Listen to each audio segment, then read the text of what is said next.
Dear learners, English as a native language is a very rich language.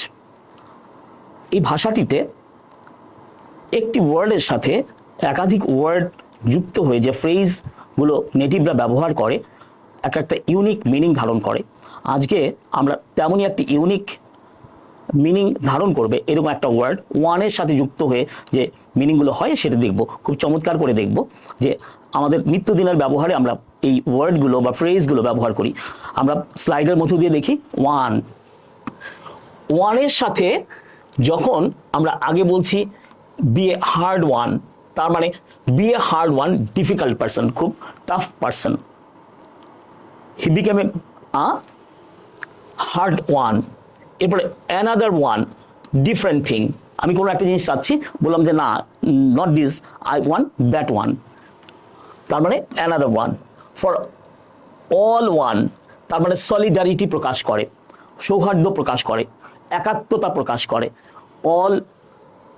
All for one, we prayed all for one, সবাই আমরা একত্রে কারোর জন্য প্রার্থনা করেছিলাম। Get to know one another, তার মানে একে অপরকে ভালোভাবে চিনে নেওয়া, get to know one another.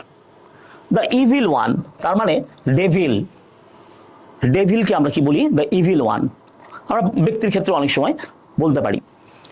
এরপরে ফর ওয়ান থিং, তার মানে ফর ওয়ান থিং আমরা কথা শুরুতে বলতে পারি, ফর ওয়ান থিং, যে অ্যাট ফার্স্ট। এরপরে ফ্রম ডে ওয়ান, মানে from the very beginning, from the day one you are not regular. এরপরে all in one, all in one, all in one comprehensive, সব কিছু একত্রে, having different parts of function, all in one, সব কিছু all in one, একের মধ্যে সব কিছু।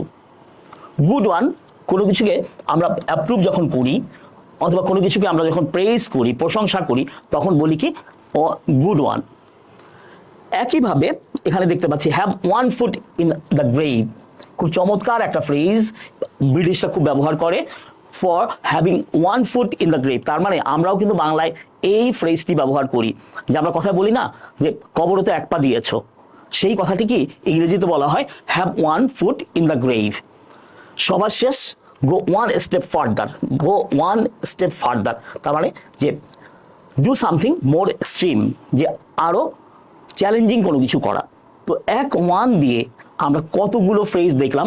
আশা করছি এই ফ্রেজগুলো আমরা আমাদের ব্যবহারের মধ্যে আমরা নিয়ে আসতে পারবো, রাইটিং স্কিলে, আমাদের স্পিকিং স্কিলের মধ্যে। তো আজকের আমাদের যে শর্টসটি এখানেই সমাপ্তি করছি। সবাইকে ধন্যবাদ।